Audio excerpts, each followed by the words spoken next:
Sir क्या दलितों को यहाँ भी बोलने की सर अगर सबको 4 मिनट दे दो सर, ये भेदभाव नहीं चलेगा दलितों के साथ। Time is 4 minute, don't waste भाई सर आप चेक करो, अगर सबको 4 मिनट दिए तो आप मना करो, मैं बंद कर देता हूँ उसको। क्या दलितों को सबसे आखिरी में नंबर मिलेगा और बोलने का मौका मिलेगा? क्या मजाक कर रहे हैं सर आप? नो ये all independent people are having only 4 minutes. You take sir, independent में अपनी पार्टी का मेंबर हूँ सर, और जीत के आया हूँ सर, किसी की दया में नहीं आया।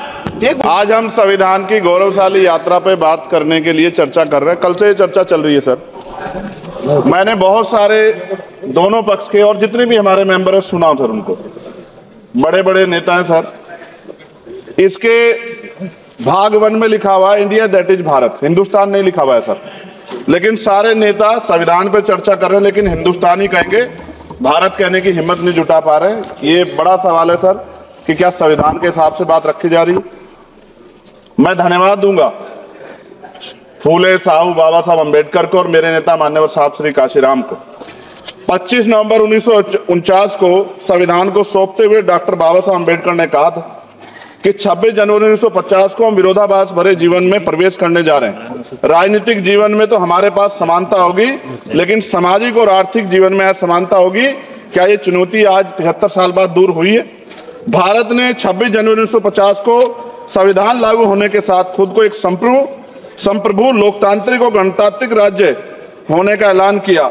लेकिन सर उस समय संविधान की स्थिति ये थी कि जैसे गांव का कोई आदमी, मैं 50 की बात कर रहा हूं, वो 50 साल पहले शहर में आ जाता और बड़े लोगों की महफिल में चला जाता, उस जहां वो खाना खा रहे हो, और वो टेबल पे नैपकिन को खा के जो है ये कहता कि ये तो फीका, क्योंकि वो जानता ही नहीं था, वो समझता नहीं था संविधान को, संविधान है क्या। संविधान उसके लिए महज दस्तावेज था।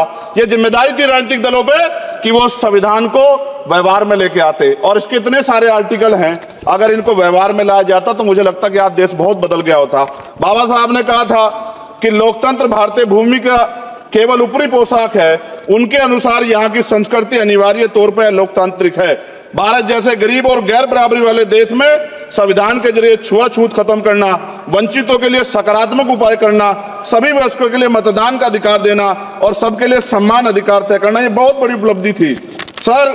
ये संविधान है कि आप वहां बैठे हैं और मैं यहाँ खड़ा होकर अपनी बात रख रहा हूं, और इस देश में आदिवासी महिला के तौर पे जो है राष्ट्रपति बनी है, और प्राइम मिनिस्टर तो नहीं बना, लेकिन शेड्यूल कास्ट के बड़े नेताओं को भी जो है राष्ट्रपति बनने का मौका मिला। इस संविधान की देन, अगर वोट हम पे नहीं होता तो शायद अमीर और जो राजा महाराजा खुद को मानते हैं हमारी गलियों तक नहीं आ पाते, हमारे हाल नहीं जान पाते। आजादी का मतलब सर सिर्फ अधिकार पाना भर नहीं है, इसके लिए हमारे संविधान में सरकार और नागरिकों के अधिकारों के साथ साथ उनके कर्तव्यों का विस्तार से उल्लेख किया गया है। बाबा साहब ने संविधान सभा में दिए गए भाषण में कहा था कि स्वतंत्रता आनंद का विषय है, पर अब हमें अपनी जिम्मेदारियों पर भी ध्यान देना होगा। संविधान ने सुनिश्चित किया कि रानी के पेट से राजा जन्म नहीं लेगा, वोट से नेता तैयार होगा। आर्थिक बराबरी के लिए सरकार क्या कर रही है? गरीब और गरीब हो रहा है और अमीर हो रहा है। सुबह उठते कहीं बम की धमकी मिलती, कहीं दंगे की। ये अमृत काल है सर, यह धमकी काल है। कितना बढ़ रहा है आर्टिकल 15 सर। भारत में आज भी घोड़ी चढ़नी बैठते होती है सर। क्या दलितों को यहाँ भी बोलने की सर?